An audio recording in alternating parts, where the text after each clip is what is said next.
Now let's bring in our friend Keith Olbermann, host of Olbermann on ESPN2. Good morning, Keith. We have to stop meeting like this every 32 years. I know. We work together as colleagues at our great affiliate WCVB. Indeed. Let's get on to baseball. You have been very critical of Bud Selig in the past. What do you think his legacy is? I don't think he's going to have one. I don't think you could name three. Average fan could not name three ex-commissioners. 10 years from now, I don't know that they'll be able to name him. Those of us who study baseball history will look at the 1994 season when there was no World Series and say Bud Selig had a hand in that. He just mentioned steroids. That's going to be, if anything is remembered in this 20-year period, it's going to be steroids for Bud Selig. But I mean, seriously, there was one commissioner between 1951 and 1965, and that should have been your trivia question before. I don't think anybody would get who that was. They certainly wouldn't if they didn't get what team in 1927. Let's talk about baseball in the game tonight. And attendance is up. Viewership, not so much. And it's the younger viewers who aren't watching. They seem to prefer football, hockey, basketball. Can baseball change that?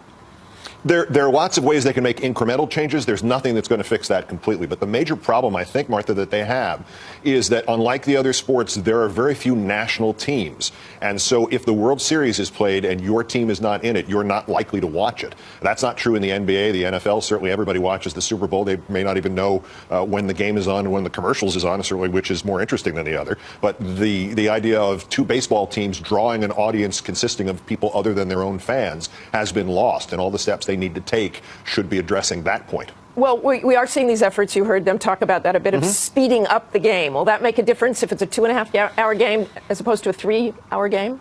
Well, again, as many people pointed out, and I like to do it too, it's not a question so much of total running time of the game as it is how fast the game runs. You can have a 5-hour game that leaves you breathless, and you can have a 2-hour game that is boring as sin. The question is those dead times between activity and between the excitement of the game, if they get too long, it becomes unbearable. And one of the big things that's working against fixing this problem, I know from having sat through a couple of exhibition games in dugouts in spring training with the Red Sox, I've had the privilege of doing that a couple of times. I thought at the end of one of these games that the game had taken 2 hours. And in fact, the man managing the Red Sox at the time, Terry Francona, said, look at your watch, it was 3 hours. And that's literally the case in the dugout. The players, the managers, everybody involved in it on the field think the game is going about 50% faster than it looks to the fan.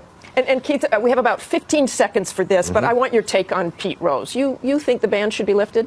Absolutely, and the problem that Rob Manfred is going to have as commissioner that Bud Selig did not is that Mr. Manfred has expressed a willingness to address the possibility of formal betting on baseball by fans. And if that's going to be the case, what does he do about a guy who's banished for betting on baseball?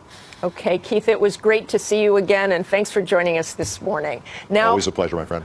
Now a program note. Since 2003, we've been reporting the names of U.S. service members killed in Afghanistan and Iraq each week. And while we still have U.S. forces serving in those conflict zones, we're happy to report there have been no American deaths since the official end of combat operations in Afghanistan last December. So going forward, instead of weekly, we will honor any U.S. service members killed overseas on the first Sunday of the month.